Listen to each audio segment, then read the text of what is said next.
Today we are going to be doing the rear cam seals located here and behind here on my Volvo S60R. So the main things you're going to need are obviously your two seals. I got L-ring seals. These are supposed to be the OEM brand, I believe, and I got two of them in here. And then just some grease to put them in. And yeah,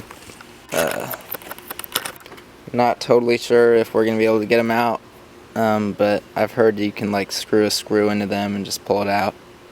So let's get into it. It really shouldn't be that hard of a job, but let's see. Alrighty, so I've already taken out these three and those two, and then so you're just gonna want to pull from the bottom first on this, and it'll pop out these tabs, and there's two on the bottom as well, and then you're just gonna want to pull this up and out from here. Alright, so I pulled it out of the air box, and then you're just gonna want to guide it out. And just be careful not to hit all the wires that are on top of the radiator stack. Sometimes it'll want to catch those. But yeah, there you go. So that's just how that comes out. Go set this over here. Alright, next is this air box we're going to want to take off. So that's the clamp right there. That. And then there should be a screw here, a screw there, and a screw down in there. So you'll need to take this up, which is just these three clips around it. You just pull up on this box. Alright guys, so I took the intake box out, and yeah, don't forget to unplug your MAF sensor. Definitely use a screwdriver on that tab right there. You don't want to break that tab. So now I'm just taking off this mount and what goes down on the side of the motor down here. There's just a few bolts, and so this is a 15 on this side and 18 on this side. You're just going to want to take off this top mount. I don't think I'm going to try to do it without this top bar on there. I'm just going to leave this top mount on. Alright guys, so now I'm just loosening these top bolts here. These are 13s. I already got this one. You're just going to want to take these out, and then this whole mount will come off. That's the first step. Alright, so there is actually a third bolt back there.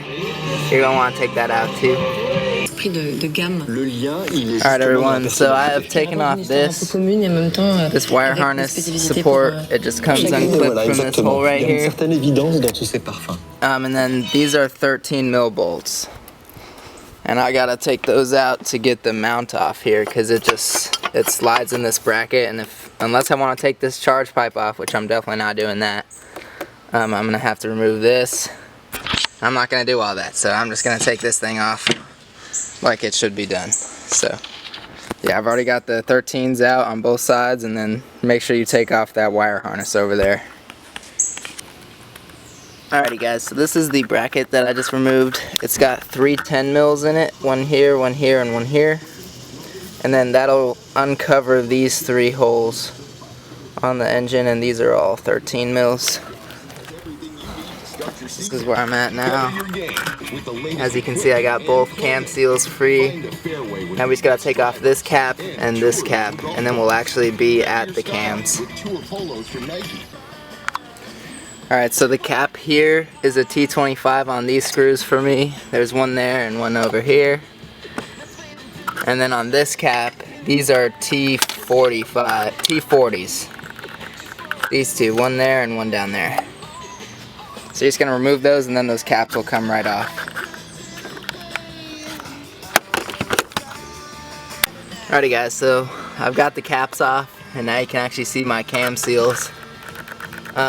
So on the inside of these trackers here, there's a 10 mil bolt that you're going to need to remove, and then these will fall off, and you'll be able to remove the seal.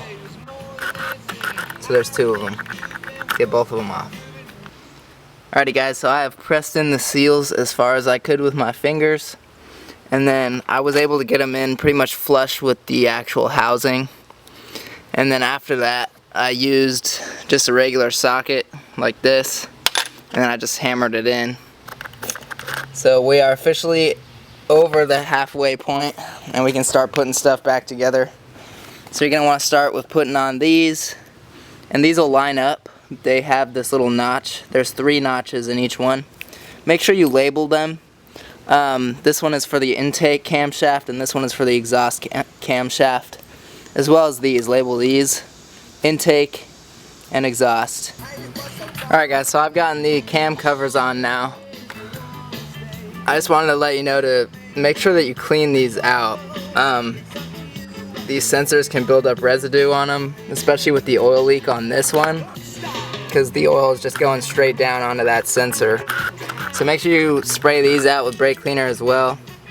And remember, the T25s are on this one, and then the T40s are on this one.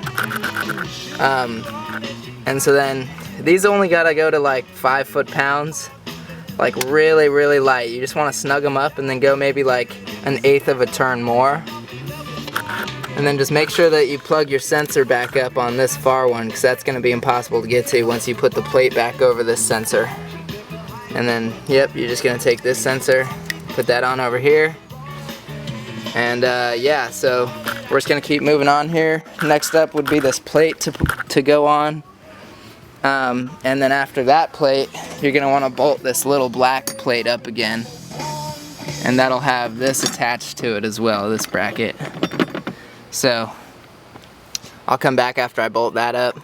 I'm going to spray this all down with brake cleaner, get all that oil residue from the oil leak out, and then we'll be able to know for sure if it's still leaking oil after that, after a couple miles of driving. So highly suggest cleaning this all up while you're in here. It'll just make it a lot easier. So alright guys, it's going good.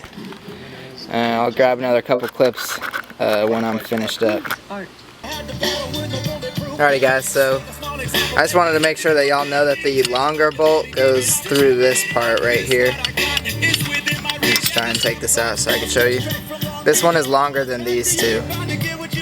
So make sure you put the long bolt back in this 3rd hole here. And then, yeah, you'll be putting on your mount and your top crossbar, and then of course your air intake. Alright guys, so I actually had some codes come up after I did the job, and I think it's because I unplugged the harness out of the fuse box. I had a brake failure code and then a chassis settings fault. As soon as I went to start the car, it was almost like it was dead. Like the car just had no power, and so I just jump started it. I'm not really sure at all what happened, like what caused this. But to avoid it, I would guess that you could just unplug your battery. So I highly suggest unplugging your battery before you do this job. Yeah, for whatever reason it was dead when I went to go start it after the first time. And I needed to use a jump box, or jump start the car basically, to get it started. But now I'm getting no codes. They're all just for the doors and the trunk lid. So driver door, trunk lid. So yeah, no engine codes, no nothing. I'm gonna have to reset the time and all that. But man, I got scared there for a second. It cranked really slow and I thought that I messed up the timing somehow. But now I've got it idling out. I'm gonna go ahead and check my transmission fluid and let it get hot. And you do that with the engine running, by the way. But so yeah guys, that's the end of that job.